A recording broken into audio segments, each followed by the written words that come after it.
The things that are going to drive your business and drive your plans forward need to be the thing that you are saying, this is my non-negotiable. This is a shift from saying, I will let my day drive me, to saying, I will drive my day. Welcome to Your Business is Not Your Boss. I am your host, Geoff Welch, and I help small business owners overcome overwhelm and replace overthinking with intentional action.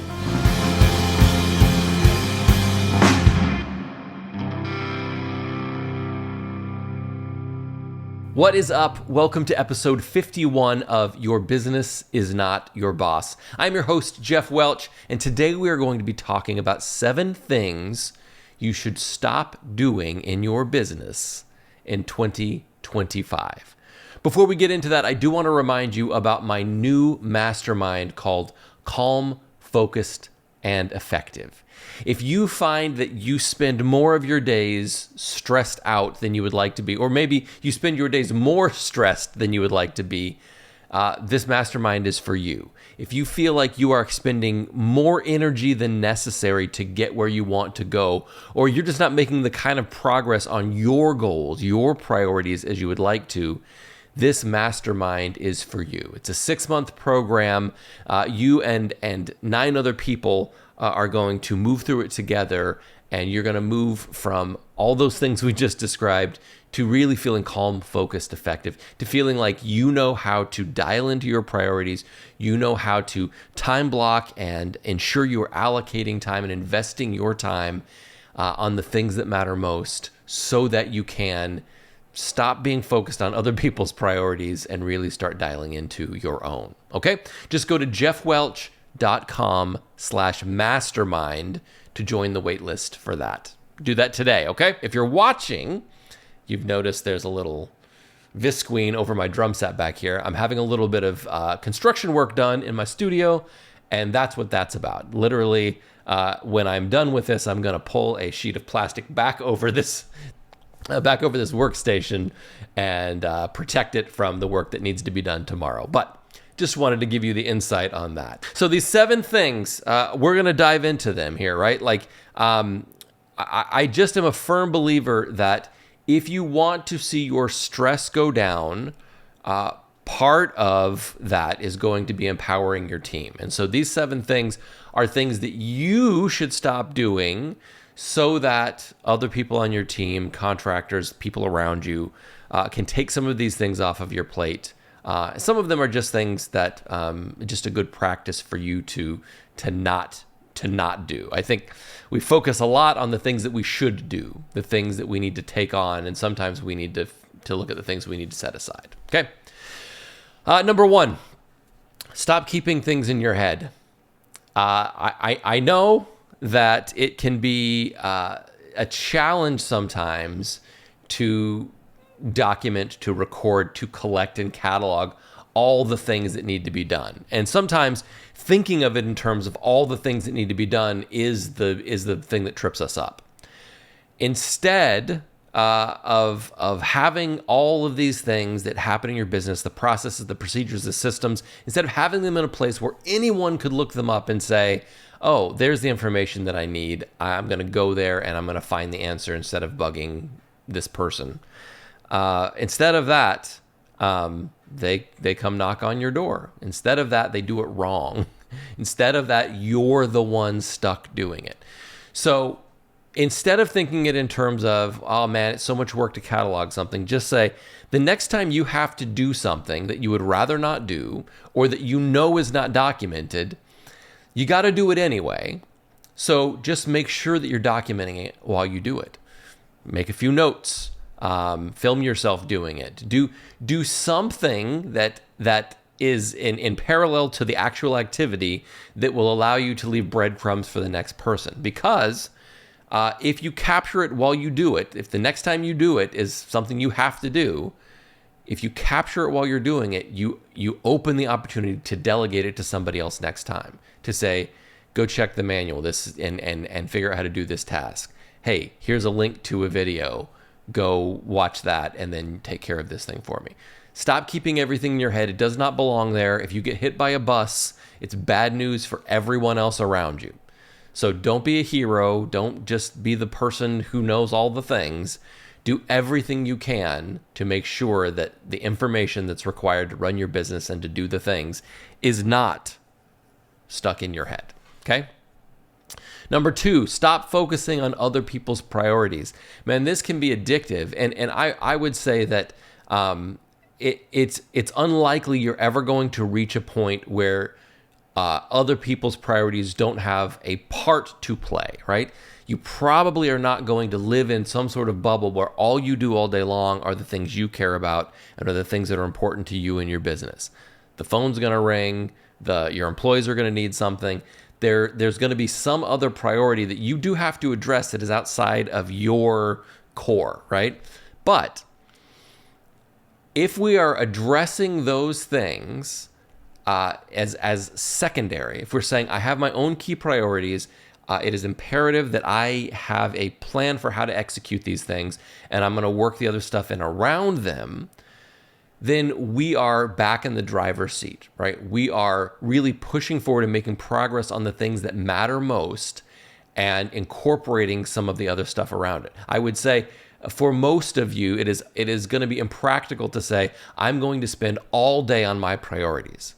But to be able to say, I need to be able to spend these 2 hours on my priorities today, and then I can work on other stuff around it. Whatever that looks like for you, the point is, the things that are going to drive your business and drive your plans forward need to be the thing that you are saying, this is my non-negotiable. And then I'm going to work on the other stuff. Instead of what many of us fall into, which is this sort of putting out fires. I don't have a plan for my day. My day is going to show up and punch me in the face. And really what I'm doing is I'm counting on other people's priorities to give me a direction today.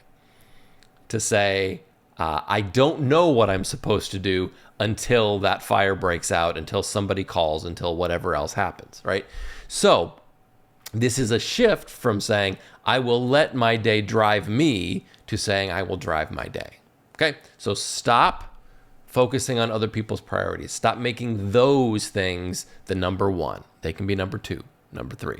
All right? Number 3, stop bypassing. This one is my favorite. Stop bypassing processes and systems just because you're the boss. Maybe you have them written down and documented very well. That would be ideal. Maybe they're just things that everyone understands. This is how we do it. And then the boss shows up and does it however they want to do it, and everyone is pissed off.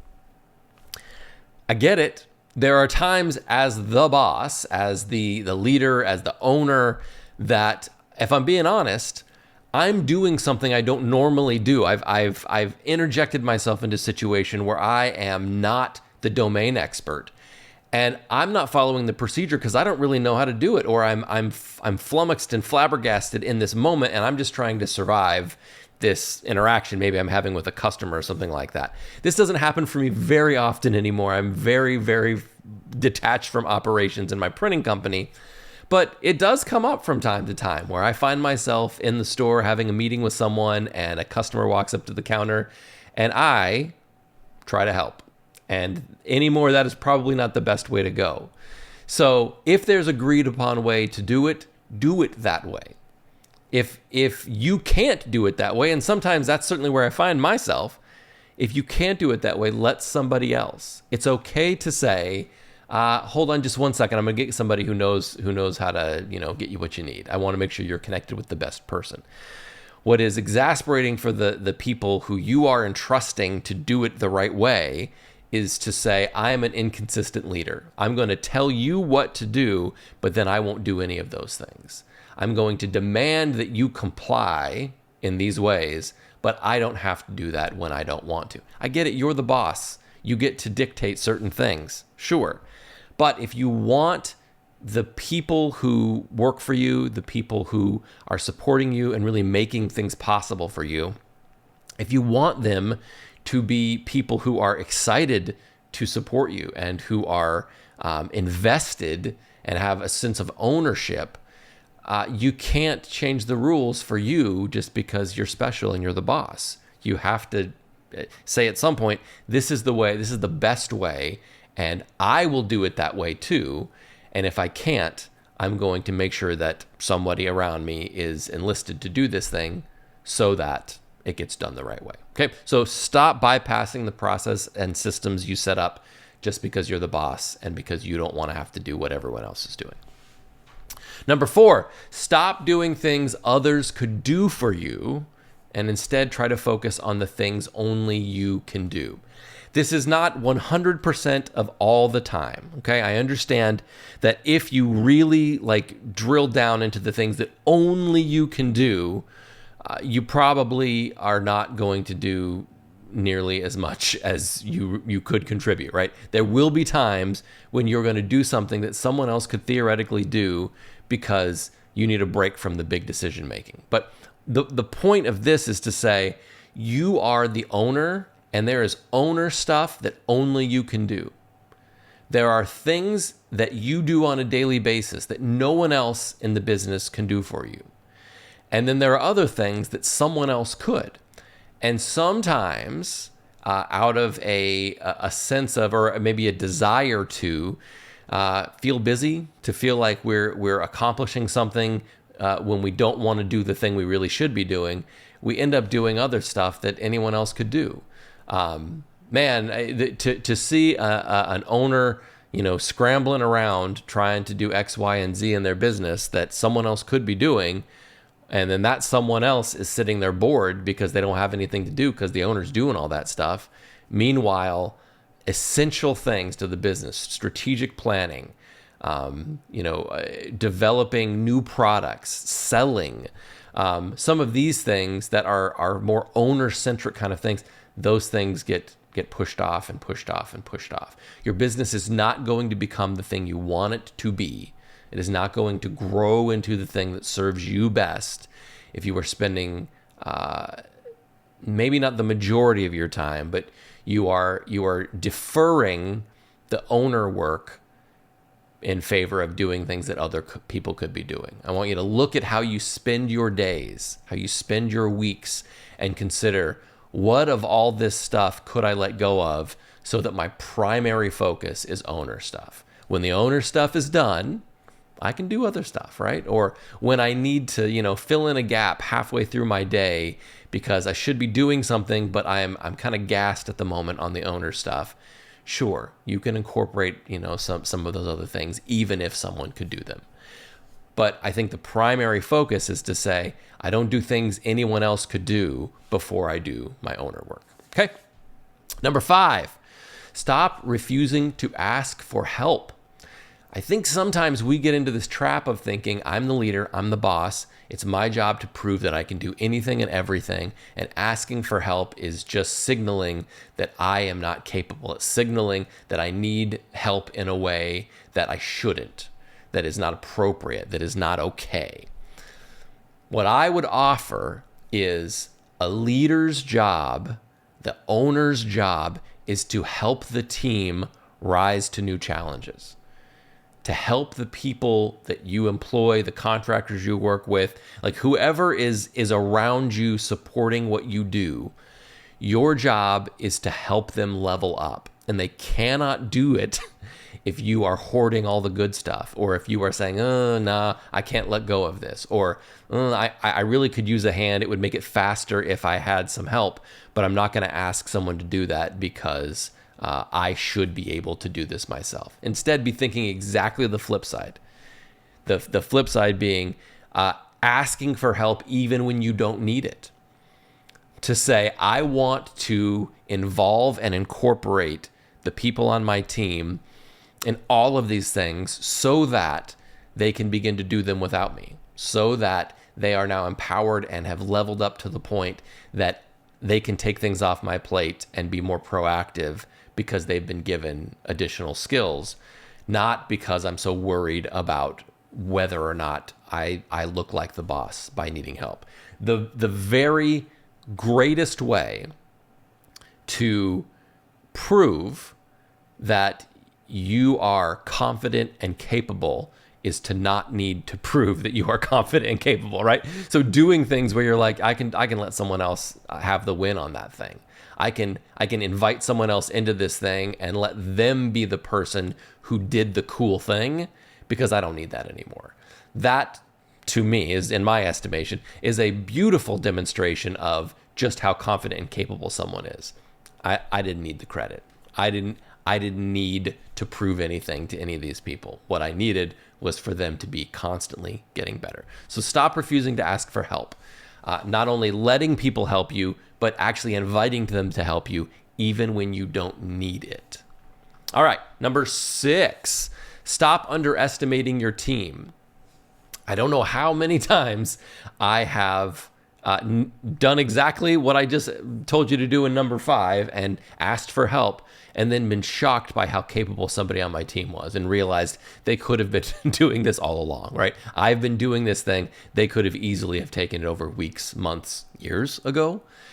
And the position that we find ourselves in sometimes is that we're not sure if they can. We're sort of worried that they're going to mess something up. And all I can tell you is they are absolutely going to mess something up at some point.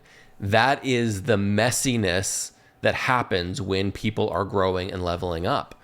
So, but your objective should not be, I need to keep them at arm's length until I am 100% sure they can do it, but rather to say, I need to invite them a little closer so that we're building trust. I have a better sense of what they can do, and I am going to be available to them to make sure they know there's a better way if they goof it up.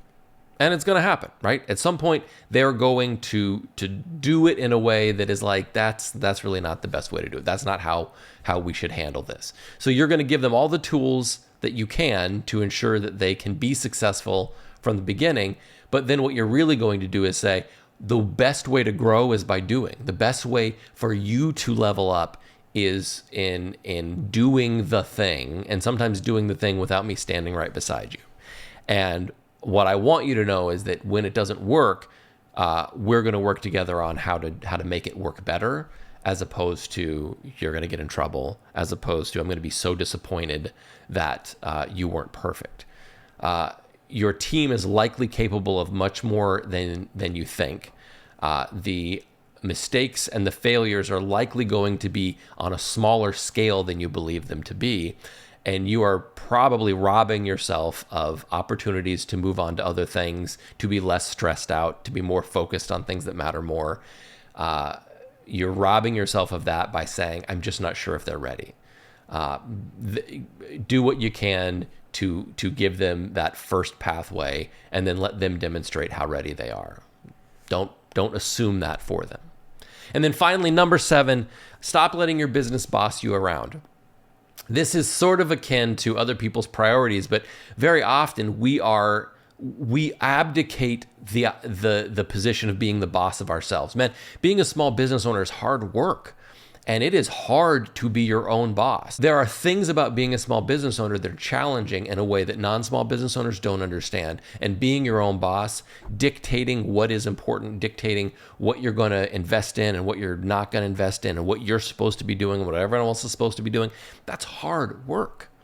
And so sometimes it can be easy to just let the things that show up dictate our direction. And we're sort of waiting for that next fire. We're waiting for something to break so that we can spring into action and feel like we're important and doing something valuable. And what we should really be focused on is fire prevention, not, putting out fires. And that's hard work. But the idea here is to stop letting your business boss you around, is to say, I'm going to stop letting the circumstances and the day-to-day stuff drive my agenda. I am going to say, this is what I want. This is the direction that I want to chart a course toward.